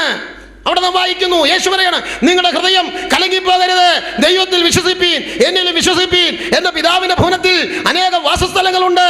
ഇല്ലെങ്കിൽ ഞാൻ നിങ്ങളോട് പറയുമായിരുന്നു, ഞാൻ നിങ്ങൾക്ക് സ്ഥലമൊരുക്കാൻ പോകുന്നു. ഞാൻ പോയി നിങ്ങൾക്ക് സ്ഥലമൊരുക്കിയാൽ ഞാൻ ഇരിക്കുന്നിടത്ത് നിങ്ങളും ഇരിക്കേണ്ടതിന് പിന്നെയും വന്ന് നിങ്ങളെ എന്റെ അടുക്കൽ ചേർത്തുകൊള്ളും. മൂലഭാഷയിൽ ഞാൻ നിങ്ങൾക്ക്, എൻ്റെ പിതാവിൻ്റെ ഭവനത്തിൽ അനേകം വാസസ്ഥലങ്ങളുണ്ടെന്നല്ല, എൻ്റെ പിതാവിൻ്റെ ഭവനത്തിൽ അനേകം കൊട്ടാരങ്ങളുണ്ട്. സ്വർഗത്തിലെ കൊട്ടാരങ്ങൾ കണ്ട എത്ര പേരുണ്ട് ദർശനത്തിൽ? ആമേൻ. കേരളത്തിലെ കൊട്ടാരങ്ങൾ കേരളത്തിന് തുല്യമാണ്. ബോംബെയിലെ കൊട്ടാരങ്ങൾ ബോംബെക്ക് തുല്യമാണ്. കൽക്കട്ടയിലെ ന്യൂഡൽഹിയിലെ കൊട്ടാരങ്ങൾ അവയ്ക്ക് തുല്യമാണ്. ഗൾഫിലെ കൊട്ടാരങ്ങൾ ഗൾഫിന് തുല്യമാണ്. ഇംഗ്ലണ്ടിലെ കൊട്ടാരങ്ങൾ ഇംഗ്ലണ്ടിന് തുല്യമാണ്. അതുപോലെ റഷ്യയിലെ കൊട്ടാരങ്ങൾ റഷ്യക്ക് തുല്യമാണ്. അതുപോലെ അമേരിക്കയിലെ കൊട്ടാരങ്ങൾ അമേരിക്കയ്ക്ക് തുല്യമാണ്. സ്വർഗത്തിലെ കൊട്ടാരങ്ങൾ സ്വർഗത്തിന് തുല്യമാണ്. എൻ്റെ പിതാവിൻ്റെ ഭവനം എന്ന് പറഞ്ഞ സ്വർഗമാണ്. അനേകം കൊട്ടാരങ്ങളുണ്ട്. ഇല്ലെങ്കിൽ ഞാൻ നിങ്ങളോട് പറയുമായിരുന്നു, ഞാൻ നിങ്ങൾക്ക് ഒരു പ്രത്യേക കൊട്ടാരം ഒരുക്കാൻ പോകുന്നു എന്നാ കർത്താവ് പറഞ്ഞേ. അത് ഇതുവരെ ഒരുക്കി കഴിഞ്ഞിട്ടില്ല. അണ്ഡകടാഹങ്ങളെ ഇല്ലായ്മയിൽ നിന്ന് ഉള്ളതിനെ പോലെ വിളിച്ചു വരുത്തിയ ദൈവം ഇത്രയും വർഷങ്ങളായിട്ട് ഒരുക്കിക്കൊണ്ടിരിക്കുന്ന ആ മനോഹര സൗധത്തിന്റെ ഭംഗി വർണ്ണിക്കുവാൻ ഈ ലോകത്തിൽ ഭാഷയില്ല. ഇതൊന്നും അല്ല നമ്മുടെ യഥാർത്ഥ വീടട്ടോ. ഇതൊക്കെ അല്പകാലത്തേക്ക്. കുഞ്ഞ്, മുകളിലേക്ക് നോക്കുമ്പോൾ വീട് ചോരുന്നുണ്ടെങ്കിൽ പിറുപിറുക്കരുത്, സ്വത്രം പറഞ്ഞു. കാരണം അതിൻ്റെ അപ്പുറത്തൊരു വീട് നമുക്കുണ്ട്. അതാണ് ശാശ്വതമായ വീട്. എല്ലാവർക്കും ഉയരത്തിൽ പോയി പറക്കണമെന്ന് ആഗ്രഹം. എല്ലാവർക്കും ഉയരത്തിൽ ഇപ്പോൾ ബഹിരാകാശത്ത് പോകണമെങ്കിൽ രൂപ എത്ര വേണമെന്നറിയാമോ? എല്ലാവർക്കും മുകളിൽ പോയി പറക്കണമെന്ന് ആഗ്രഹം. പക്ഷെ അവിടെ ചെന്നാൽ പേസ്റ്റ് ഉപയോഗിച്ച് ബ്രഷ് കൊണ്ട് പല്ല് തയ്ക്കാൻ കഴിയത്തില്ല. അതിന് നല്ല ഭൂമിയിലാണ്. എന്നാൽ സ്വർഗത്തിൽ ഇതിൻ്റെ ഒന്നും ആവശ്യമില്ല. മനോഹരമായ നാട്ടിൽ, മനോഹരമായ വീട്ടിൽ, ആമേ, പിതാവിനും പുത്രനോടും പരിശുദ്ധാത്മാവിനോടും കോടി ദൂതഗണങ്ങളോടും ശുദ്ധിമാന്മാരോടും കൂടെ നമ്മളായിരിക്കുന്ന ആ നല്ല ദിനങ്ങൾക്കായി ഞാൻ ദൈവത്തിന് സ്തോത്രം ചെയ്യുന്നു. ഹല്ലേലൂയ. ഉറക്കെ ദൈവത്തെ സ്തുതിക്ക്. പിശാച് നാണിക്കട്ടെ നമ്മുടെ സ്തുതി കണ്ടിട്ട്. ഉറക്കെ ദൈവത്തെ സ്തുതിച്ചേ. എത്ര നന്മയാണ് ദൈവം നമുക്ക് ചെയ്തു തന്നിരിക്കുന്നത്. യേശുക്രിസ്തുവിനെ വിസ്തരിച്ച് 4 കോടതികൾ 7 പ്രാവശ്യമാണ്. അതിൽ രണ്ടാമത്തെ കോടതിയാണ് കയ്യഫ മഹാപുരോഹിതൻ. മത്തായി 26-63-64 വാക്യങ്ങളിൽ നാം വായിക്കുന്നു, യേശുവോ മിണ്ടാതിരുന്നു. മഹാപുരോഹിതൻ പിന്നെയും, നീ ദൈവപുത്രനായ ക്രിസ്തു തന്നെയോ പറക എന്ന് ഞാൻ ജീവനുള്ള ദൈവത്തെ കൊണ്ട് നിന്നോട് അണയിട്ട് ചോദിക്കുന്നു എന്ന് പറഞ്ഞപ്പോൾ യേശുക്രിസ്തു തലയൊന്ന് പൊക്കി. മഹാപുരോഹിതൻ ആടിപ്പോയി കാണും. യേശു പറഞ്ഞു, ഞാനാകുന്നു ഇനി മനുഷ്യപുത്രൻ സർവശക്തന്റെ വലത്തുഭാഗത്തിരിക്കുന്നതും ആകാശ മേഘങ്ങളെ വാഹനമാക്കി വരുന്നതും നിങ്ങൾ കാണും. ചോദിക്കേണ്ട ചോദ്യം ചോദിക്കേണ്ടവനോട് ചോദിക്കേണ്ടതുപോലെ ചോദിച്ചപ്പോൾ പറയേണ്ട ഉത്തരം പറയേണ്ടവനോട് പറയേണ്ടതുപോലെ പറഞ്ഞവനാണ് നമ്മുടെ യേശു. ഉടനെ മഹാപുരോഹിതൻ തന്റെ അലങ്കാര വസ്ത്രം വലിച്ചു കീറി. ന്യായപ്രമാണത്തിൽ എഴുതിയിട്ടുണ്ട്, മഹാപുരോഹിതൻ അവന്റെ വസ്ത്രം കീറരുതെന്ന്. ഇത് കാണാപ്പാടം മനപ്പാടം പഠിച്ച മഹാപുരോഹിതൻ വസ്ത്രം കീറാൻ കാരണം എന്താണെന്നറിയാമോ? സാക്ഷാൽ മഹാപുരോഹിതനാകുന്ന യേശു അവന്റെ മുമ്പിൽ നിന്നപ്പോൾ നിഴലായ വസ്ത്രം അവൻ കീറിക്കളഞ്ഞു. മിടുക്കന്മാരെ ദയിപ്പിച്ചിട്ടേക്കുക. സ്തോത്രം, സ്തോത്രം. മാത്രമല്ല, യേശുക്രിസ്തു ക്രൂശിൽ മരിച്ചു കഴിഞ്ഞ് ഉയർത്തെഴുന്നേറ്റ് അവൻ പ്രത്യക്ഷപ്പെട്ടപ്പോൾ തിബിരിയാസ് കടൽക്കരയിൽ പിന്മാറ്റക്കാരായ 7 ശിഷ്യന്മാർക്ക് പ്രത്യക്ഷപ്പെട്ടു. പത്രോസിനെ 3 പ്രാവശ്യം യേശു ഉറപ്പിച്ചു. പത്രോസിനോട് ചോദിച്ചു, യോഹന്നാന്റെ മകനായ ശീമോനെ, നീ ഇവരിൽ അധികമായി എന്നെ സ്നേഹിക്കുന്നുവോ? 3 പ്രാവശ്യം ചോദിച്ചു. 3 പ്രാവശ്യം തള്ളിപ്പറഞ്ഞവനെ 3 പ്രാവശ്യം ഉറപ്പിച്ചു. യേശുവിനെ അറിയാം ഒരാളെ എത്ര പ്രാവശ്യം ഉറപ്പിക്കണമെന്ന്. യേശുവിനെ അറിയുന്നില്ലെന്ന് പ്രാകുവാനും ആണയിടാനും തുടങ്ങിയവനെ 3 പ്രാവശ്യം യേശു ഉറപ്പിച്ചു. യോഹന്നാന്റെ മകനായ ശീമോനെ, നീ ഇവരിൽ അധികമായി എന്നെ സ്നേഹിക്കുന്നുവോ? ഇന്നിവിടെ വന്നിരിക്കുന്നത് നിന്നോട് എൻ്റെ യേശു ചോദിക്കുന്നു, നീ ഈ ഇരിക്കുന്നതിൽ അധികമായി എന്നെ സ്നേഹിക്കുന്നുവോ? കെട്ടുതാലി പൊട്ടിച്ച് ഭർത്താവിനെ തല്ലുകൊണ്ട സഹോദരിമാർക്കായി ഞാൻ ദൈവത്തെ സ്തുതിക്കുന്നു. എന്നിട്ടും അവർ കെട്ടുതാലി ഇട്ടില്ല, പെന്തക്കോസിൽ തന്നെ നിന്നു. അവരെ ദൈവം മാനിക്കും. ചില സ്നാനപ്പെടാൻ തടസ്സം പറയണത് ഭർത്താവിന് ഇഷ്ടമല്ല, അപ്പൻ സമ്മതിക്കുന്നില്ല, മോൾ സമ്മതിക്കുന്നില്ല. നിനക്ക് സമ്മതാണോ? നീ മുങ്ങിക്കൂ. മറ്റാരെയും കുറ്റം പറയണ്ട, നീ സ്നാനപ്പെടാതിരിക്കാൻ കാരണം നീ തന്നെയാ. സ്തോത്രം, സ്തോത്രം. എന്നിട്ട് യേശു പറഞ്ഞു, എന്നെ അനുഗമിക്ക. പത്രോസ് തിരിഞ്ഞു നോക്കിയപ്പോൾ യോഹന്നാൻ യേശുവിന്റെ പിന്നാലെ പോകുക. ഉടനെ ചോദിച്ചു, കർത്താവേ, ഇവനെന്ത് സംഭവിക്കും? ഉടനെ യേശു പറഞ്ഞു, ഞാൻ വരുവോളം ഇവൻ ഇരിക്കണമെന്ന് എനിക്കിഷ്ടമുണ്ടെങ്കിൽ അത് നിനക്കെന്ത്? ഉടനെ ആളുകൾ പറഞ്ഞുണ്ടാക്കി യോഹന്നാൻ മരിക്കത്തില്ലെന്ന്. യേശു മരിക്കത്തില്ലെന്നല്ല പറഞ്ഞ്, പിന്നെയോ ഞാൻ വരുവോളം ഇവൻ ഇരിക്കണമെന്ന് എനിക്കിഷ്ടമുണ്ടെങ്കിൽ അത് നിനക്കെന്ത്? യേശു പറഞ്ഞത് ഒന്ന്, ഇവര് വ്യാഖ്യാനിച്ചത് വേറെ ഒന്ന്. ഇന്ന് ചിലർ അങ്ങനെ വ്യാഖ്യാനിച്ചുകൊണ്ടിരിക്കുക. ചിലർ വ്യാഖ്യാനിക്കുന്നത് യേശു ദൈവമല്ല, യേശു ദൈവം സൃഷ്ടിച്ച ആദ്യത്തെ സൃഷ്ടിയാണ്. യഹോവ സാക്ഷികൾ. ശാബത്തുകാർ പറയുന്നത് വേറെ ഒന്ന്. 10 കൽപ്പന നീങ്ങിപ്പോയിട്ടില്ല, ബാക്കിയെല്ലാം നീങ്ങിപ്പോയി. 10 കൽപ്പന നീങ്ങിപ്പോയി എന്ന് 2 കൊരിന്ത്യർ 3-ാം അധ്യായത്തിൽ വെണ്ടയ്ക്കാക്ഷരത്തിൽ പൗലോസ് അപ്പോസ്തലൻ എഴുതി വെച്ചിട്ടുണ്ട്. വെണ്ടയ്ക്കാക്ഷരം ഞാൻ പറയുമ്പോൾ കാരണം നല്ല രീതിയിൽ എഴുതി വെച്ചിട്ടുണ്ട് 10 കൽപ്പന നീങ്ങിപ്പോയി എന്ന്. പക്ഷെ അവർക്ക് പോയിട്ടില്ല. വെച്ചോണ്ടിരുന്നോട്ടെ, ഒരു ദിവസം മനസ്സിലാകും നീങ്ങിപ്പോയി, നരകത്തിലും പോവും. ഈ വേദപുസ്തകത്തിൽ എഴുതിയിരിക്കുന്ന ദുർവ്യാഖ്യാനം നടത്തുന്നവരുണ്ട്. കുടുംബം സ്നാനപ്പെട്ടു എന്ന് വേദപുസ്തകത്തിൽ എഴുതിയിരിക്കുന്നു. പള്ളിയിൽ അച്ഛൻ ചോദിക്കുന്നു, പാസ്റ്ററെ, കുടുംബത്തില് കൊച്ചില്ലേ?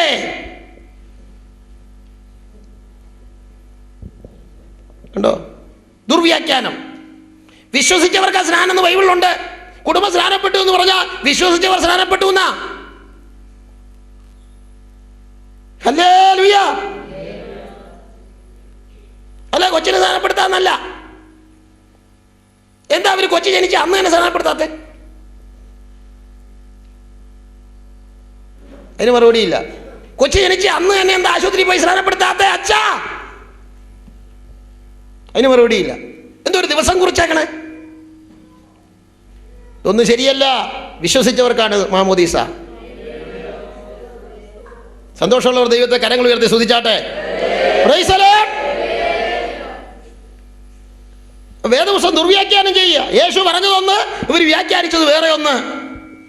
യേശുവോ അവൻ മരിക്കയില്ലെന്നല്ല പറഞ്ഞേ, ഞാൻ വരുവോളം ഇവൻ ഇരിക്കണമെന്ന് എനിക്ക് ഇഷ്ടമുണ്ടെങ്കിൽ അത് നിനക്ക് എന്തെന്ന് ചോദിച്ചുള്ളൂ. യേശു വരുമെന്ന് യേശു പറഞ്ഞു. മാത്രമല്ല, പത്മോസിൽ യോഹന്നാൻ പ്രത്യക്ഷപ്പെട്ടപ്പോൾ യേശു പറഞ്ഞു, വെളിപ്പാട് 22:11 മുതൽ, അനീതി ചെയ്യുന്നവൻ ഇനിയും അനീതി ചെയ്യട്ടെ, അഴുക്കുള്ളവൻ ഇനിയും അഴുക്കാടട്ടെ, നീതിമാൻ ഇനിയും നീതി ചെയ്യട്ടെ, വിശുദ്ധൻ ഇനിയും തന്നെ വിശുദ്ധീകരിക്കട്ടെ. ഇതാ ഞാൻ വേഗം വരുന്നു, ഓരോരുത്തര് അവനവന്റെ പ്രവർത്തിക്ക് തക്കവണ്ണം കൊടുപ്പാൻ പ്രതിഫലം എൻ്റെ പക്കലുണ്ട്. ഇത് ആരോടുള്ള ദൂത? നാട്ടുകാരോടുള്ളതല്ല, പിന്നെയോ ക്രിസ്ത്യാനികളോടുള്ള ദൂതാണ്. അനീതി ചെയ്യുന്നവൻ ഇനിയും അനീതി ചെയ്യട്ടെ, സ്നാനപ്പെട്ടിട്ട് വീടി വലിക്കുന്നവൻ വീടി വലിക്കട്ടെ, പട്ടക്കാരൻ സിഗരറ്റ് വലിക്കട്ടെ, അവനെ നോക്കി നീ വലിക്കണ്ട. അഴുക്കുള്ളവൻ ഇനി അഴുക്കാടട്ടെ, നീതിമാൻ എന്ത് ചെയ്യട്ടെ? ഓർക്കവര നീതി ചെയ്യട്ടെ, വിശുദ്ധൻ ഇനിയും തന്നെ വിശുദ്ധീകരിക്കട്ടെ. മറ്റൊരു പാസ്റ്ററെ നോക്കി വേറൊരു പാസ്റ്റർ തെറ്റ് ചെയ്യണ്ട, ഒരു വിശ്വാസിയെ നോക്കി വേറെ വിശ്വാസി തെറ്റ് ചെയ്യണ്ട, ഒരുവനെ നോക്കി വേറൊരാളെ തെറ്റ് ചെയ്യണ്ട. കുഞ്ഞേ, നിനക്ക് ജീവിക്കണമെന്ന് ആഗ്രഹമുണ്ടെങ്കിൽ നിനക്ക് ജീവിക്കാൻ ഈ കാലത്ത് സാധിക്കും. നോഹയുടെ കാലത്ത് എല്ലാവരും ഒന്നിലധികം ഭാര്യമാരെ സ്വീകരിച്ച് പാപം ചെയ്ത കാലത്ത്, ഓരോരുത്തൻ തനിക്ക് ബോധിച്ച ഏവരെയും ഭാര്യമാരായി എടുത്ത കാലത്ത്, തിങ്കളാഴ്ച ജോണിക്കുട്ടിയുടെ കല്യാണം, ചൊവ്വാഴ്ച അവൻ്റെ തന്നെ കല്യാണം, ബുധനാഴ്ച അവൻ്റെ തന്നെ കല്യാണം, അവന് ബോധിച്ചവരെയൊക്കെ ഭാര്യമാരായി എടുക്കുന്ന കാലമാണ് നോഹയുടെ കാലം. പക്ഷേ നോഹയുടെ വീട്ടിൽ നോഹയ്ക്കൊരു ഭാര്യ, ഷേമിനൊരു ഭാര്യ, ഹാമിനൊരു ഭാര്യ, യാഫേത്തിനൊരു ഭാര്യ. അവിടെ 4 പുരുഷന്മാർ ആ വീട്ടിലുണ്ട്, 4 സ്ത്രീകളെ ഉള്ളൂ. അന്നുള്ള എല്ലാവരും ഒന്നിലധികം ഭാര്യമാരെടുത്ത കാലത്ത് നോഹയും കുടുംബവും ദൈവത്തിന് വേണ്ടി നിന്നു. കേരളത്തിലുള്ള എല്ലാ പെന്തക്കോസ്തുകാരും ആവരണം ധരിച്ചാലും ഞാൻ ധരിക്കില്ല എന്ന് പറയാൻ എത്ര പേരുണ്ട് തിരുവനന്തപുരത്ത്? സ്തോത്രം, സ്തോത്രം. അതുകൊണ്ട് ലോകം വഷളായാലും ജീവിക്കാൻ ആഗ്രഹമുള്ളവർക്ക് ജീവിക്കാം. ഏലിയാവിന്റെ കാലത്ത് ആഹാബിന്റെ വട്ടമഹർഷിയായ ഇസബേൽ, അവളുടെ കുലദൈവമാണ് ബാല്, അശേര. ബാല് പുരുഷൻ, അശേര സ്ത്രീ. ഈ ശിവനും പാർവതി എന്ന് പറഞ്ഞുകൊണ്ടുള്ള ദൈവങ്ങളത്. അങ്ങനെ അവള് ബാലിന്റെയും അശേരയുടെയും പ്രവാചകന്മാരെ അവളുടെ നാട്ടിൽ നിന്ന് കൊണ്ടുവന്ന് തീറ്റിപ്പോറ്റി യഹോവയുടെ പ്രവാചകന്മാരെ കൊല്ലുന്ന കാലത്ത് ഏലിയാവിനെ ദൈവം സൂക്ഷിച്ചു. ഏലിയാവ് വിചാരിച്ചു ഏലിയാവ് മാത്രമേ ഉള്ളെന്ന്. ദൈവം ഏലിയാവിനോട് പറഞ്ഞു, നീ മാത്രമല്ല, ബാലിന് മുട്ടുകുത്താത്ത 7000 ഞാൻ സൂക്ഷിച്ചിട്ടുണ്ട്. അതെ, നമ്മളെക്കാൾ ഭക്തന്മാരായി ജീവിക്കുന്ന അനേക വിശുദ്ധന്മാർ പെന്തക്കോസ്തിയിലുണ്ട്. നമ്മൾ ചിലപ്പോൾ അറിഞ്ഞെന്ന് വരികയില്ല. ദൈവത്തിനൊരു ശേഷിപ്പുണ്ട്. ദൈവത്തിനൊരു ശേഷിപ്പുണ്ട്. ദൈവത്തിന് തിരുവനന്തപുരത്തൊരു ശേഷിപ്പുണ്ട്, തൃശ്ശൂരൊരു ശേഷിപ്പുണ്ട്, കേരളത്തിലൊരു ശേഷിപ്പുണ്ട്, ഇന്ത്യയിലൊരു ശേഷിപ്പുണ്ട്, അമേരിക്കയിലൊരു ശേഷിപ്പുണ്ട്. അതാരൊക്കെയാന്ന് നമുക്ക് അറിഞ്ഞുകൂടാ. ജീവിക്കുന്ന ദൈവമക്കളെ കർത്താവ് ഇവിടെ വന്ന് ചേർത്തുകൊണ്ട് പോകും. മധ്യാകാശത്തിൽ വന്ന് ജീവിതമില്ലാത്ത ഒരെണ്ണം എടുക്കപ്പെടുകയില്ല. സ്തോത്രം, സ്തോത്രം. യോഗത്തിൽ വന്നിട്ട് ഒരു സ്വത്രം പോലും ഉറക്കെ പറയാതെ നീ ഏത് സ്വർഗത്തിൽ പോകാനിരിക്കുകയാണെന്ന് ഈ ഒടുവിലത്തെ രാത്രി ഞാൻ പരസ്യമായി ചോദിക്കുന്നു. ചിലക്ക് ഹല്ലേലൂയ സ്വത്രം പറഞ്ഞ ഒച്ചയില്ല, പട്ടി കടിക്കാൻ വരുമ്പോൾ ഒരു ഒച്ച എടുക്കും. അപ്പോൾ ഒച്ചയുണ്ട്. ഭാഷ പറഞ്ഞാലൊന്നും ഒച്ച എടുക്കില്ല. അലക്സേഷൻ നായ രാത്രി കുരച്ചോണ്ട് വരട്ടെ, അപ്പോൾ കാണാം ഒച്ചയോടുണ്ടോന്ന്. അയ്യഭാവോ എന്നും പറഞ്ഞോണ്ട് ഓടും. അപ്പോൾ സൗണ്ട് ഉണ്ട്, ഹൃദയത്തിൽ തൊടണം സൗണ്ട് വരണമെങ്കിൽ. സ്തോത്രം, സ്തോത്രം. എനിക്ക് ഈ സ്തോത്രവും ഹല്ലേലൂയയും പറയാത്ത ഉപദേശിമാരെ വിശ്വാസികളെ ഇഷ്ടമില്ല. ഞാൻ നോക്കുന്ന പണമുണ്ടോ, വെളുപ്പുണ്ടോ, ഹൈറ്റുണ്ടോ, വണ്ണമുണ്ടോ, പേഴ്സി കാശുണ്ടോ, കാറുണ്ടോ, വീടുണ്ടോ, ഇതൊന്നും എനിക്ക് വിഷയമല്ല. സ്തോത്രവും ഹല്ലേലൂയയും പറയുന്ന പാസ്റ്റർമാരെ വിശ്വാസികളെ എനിക്ക് ഇഷ്ടമാണ്. അവരോടുകൂടി ഒരു രാത്രി താമസിക്കുന്നത് വലിയ സന്തോഷമാണ്. ആമേൻ, ആമേൻ. അല്ലാതെ അവന് മുതലുണ്ട്, അവന് കാറുണ്ട്, അവൻ യോഗത്തിൽ വന്നിട്ട് ഒരു സ്വത്രം പറയില്ലെങ്കിൽ നാമും അവനും തമ്മിൽ എന്ത് കാര്യം? യാക്കോബറ്റ് വലിയ പള്ളി ഉണ്ടായിട്ട് കുറെ ആളുകൾ ഉണ്ടായിട്ട് അത് വേണ്ടാന്ന് പറഞ്ഞുകൊണ്ട് ഇറങ്ങിപ്പോന്നതാ. എന്തിനാണെന്നറിയോ? പെന്തക്കോസ് നല്ല എന്ന് കരുതിയാ പോന്നേ. ഇതിൽ നല്ല ആളുകളുണ്ട്, അങ്ങനെയുള്ളവരെ മതി നമുക്കെന്ന്. നമുക്ക് ഒരിച്ചാൻ വയറുള്ളൂ, അതിന് ആഹാരം ദൈവം തരും. ഈ ഗോത്രം പറയാത്തവൻ്റെ ഒന്നും കൂട്ടു വേണ്ടാന്ന്. സ്തോത്രം. ചില ആളുകളുണ്ട്, അവര് പ്രസംഗിക്കുമ്പോൾ മറ്റുള്ളവരൊക്കെ സ്തോത്രം പറയണം, മറ്റുള്ളവർ പ്രസംഗിക്കുമ്പോൾ അവർ സ്തോത്രം പറയില്ല. മിടുക്കന്മാർ അവരങ്ങ് ഇങ്ങനെ ഇരിക്കുകയാണ്. എന്തുവാ, നമ്മുടെ ഈ ഇദ്ദേഹത്തെ പോലെ, ശ്രീബുദ്ധനെ പോലെ അങ്ങ് ഇരിക്കുക. മറ്റുള്ളവർ പ്രസംഗിക്കുമ്പോഴൊന്നും അവർ ഹല്ലേലൂയയും പറയില്ല, പ്രൈസ് ലോർഡും പറയില്ല. പ്രസംഗം ഒത്തോ നോക്കിക്കൊണ്ടിരിക്കുകയാണ് മാന്യൻ. അവൻ എഴുന്നേറ്റ പിന്നെ എല്ലാവരും ഇങ്ങനെ തുള്ളിക്കൊണ്ടിരിക്കണം. അങ്ങനെയല്ല, നമ്മൾ ഒരുമിച്ച് ദൈവത്തെ ആരാധിക്കണം. എത്ര പേർക്ക് സന്തോഷമുണ്ട്? Praise the lord, praise the lord, praise the lord, praise the lord. പെന്തക്കോസ്തുകാരുടെ പ്രത്യേകത എന്നറിയാവോ? അവര് അങ്ങ് സ്തുതിക്കും. ഈ ബ്രദറുകാർക്ക് അതില്ല, സ്തുതിയില്ല. അവർ നല്ലതുപോലെ വേദപുസ്തകമൊക്കെ വായിച്ച് പഠിക്കും, നന്നായിട്ട് പാട്ടൊക്കെ പാടും, കസേരയിൽ എന്ന പാട്ട് പുസ്തകം നോക്കി. പക്ഷേ നമ്മൾ പാട്ട് പാടി കാസർഗോഡ് എത്തുമ്പോൾ ഇവൻ പാട്ട് പാടി കൊല്ലത്തെ എത്തിയിട്ടുള്ളൂ. ഒരു സ്പീഡില്ല പാട്ടിന്. ഇവൻ പാടി വരുമ്പോഴത്തേക്കും നമ്മൾ കാസർഗോഡ് എത്തും, ഇവൻ കൊല്ലത്തും എത്തും. നമ്മൾ അവരും കൂടെ പാട്ട് പാടാനിരുന്നാൽ ശരിയാവില്ല. അവരിൽ നല്ല ആളുകളുണ്ട്, നല്ലതാണ്, എനിക്ക് അവരിഷ്ടമാണ്, നല്ല ആളുകളാണ്. പക്ഷേ അവർക്ക് ഈ ആത്മനിറവില്ല. അതുകൊണ്ട് എനിക്ക് വലിയ താല്പര്യമില്ല.